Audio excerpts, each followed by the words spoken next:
नमस्कार दोस्तों, सफल स्टेनो क्लासेस में आपका स्वागत है।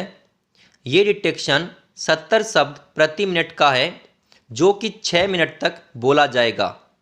अगर आप हमारे चैनल पर पहली बार आए हैं तो चैनल को सब्सक्राइब कर लीजिए, साथ में बेल आइकन भी दबा दीजिए। ये डिटेक्शन स्टार्ट होगा 5 सेकंड बाद। स्टार्ट। कलाओं के मर्म में जाएंगे तो एक रोचक तथ्य यह भी पाएंगे कि मूर्तिकला के जरिए इतिहास का संधान तो हमारे यहाँ हुआ है, पर मूर्तिकारों पर कलम प्राय मौन ही रही है। मूर्तिकला असल में हमारे यहाँ नृत्य के सर्वाधिक निकट रही है। जब कोई नर्तक मूर्ति की भांति परिमाप, परिप्रेक्ष्य और गति में संतुलन साधता है तो हम कह उठते हैं, अद्भुत! यह जो सराहने की व्यंजना है, असल में वही सौंदर्य का उत्कर्ष है। भांति भांति के मूर्ति रूपों पर जाएंगे तो पाएंगे समभंग, अभंग, त्रिभंग और अतिभंग की संरचना वहाँ है। भावानुकूल मुद्राओं का सौंदर्य संसार लिए यही गति और संतुलन की साधना है। पर इधर मूर्तिकला में देश भर में जो सिरजा जा रहा है, उसे देखकर लगता है कि सादृश्य के नाम पर भदेश और आधुनिकता की आड़ में अर्थहीन भी बहुत सारा रचा जा रहा है। ऐसे दौर में रॉबिन डेविड की मूर्तियां उम्मीद जगाती है। रॉबिन भोपाल के हैं। देश विदेश में विशाल मूर्तिकला शिविरों के जरिए उन्होंने मूर्ति शिल्प की भारतीय परंपरा को एक तरह से पुनर्नवा किया है। रॉबिन की मूर्तियां अपनी विशिष्ट व्यंजकता में ही नहीं, परिप्रेक्ष्य, परिमाप और गति संतुलन में सौंदर्य की सृष्टि करती है।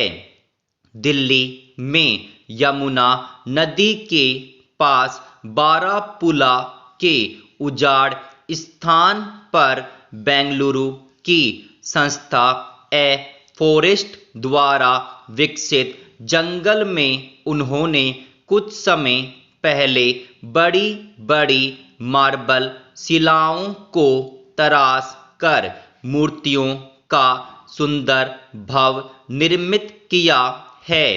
चंडीगढ़ के रोज गार्डन में ली कार्बूजिए की स्मृति को समर्पित उनकी प्रतिमा ग्वालियर के एक पत्थर की बावड़ी और देश विदेश में the collegium involution of the arc flower कल्पतरु जैसे उनके मूर्ति शिल्प प्राचीन भारतीय स्थापत्य सौंदर्य के स्वरूपों में आधुनिकता को भी समय संदर्भों के साथ समाहित किए हैं।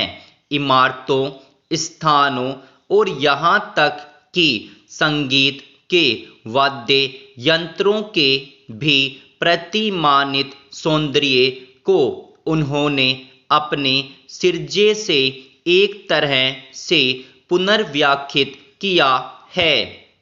उनकी मूर्तियों में मीनार, सीढ़ियों, बावड़ियों, प्राचीन नाटकों के प्रेक्षागृहों, सरीखी आकृतियों का जीवन परिवेश भी अलग से लुभाता है।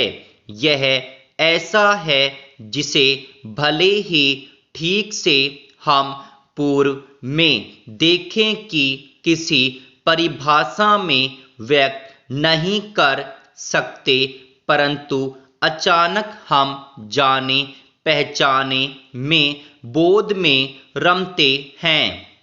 मुझे लगता है कि उनका तमाम शिल्प इमारतों प्राचीन स्थापत्य के भ्रम ही है नहीं, आंतरिक लोक में भी हमें प्रवेश कराता है। काले, लाल, पीले, श्वेत पत्थरों के साथ ही बहुत से रंगों की आभा की रंग लहरियों का आस्वाद भी उनके सिरजे शिल्प में होता है। इधर टुकड़ों टुकड़ों में और कुछ समय पहले भोपाल में कोई 3-4 दिन तक निरंतर रॉबिन डेविड से संवाद हुआ।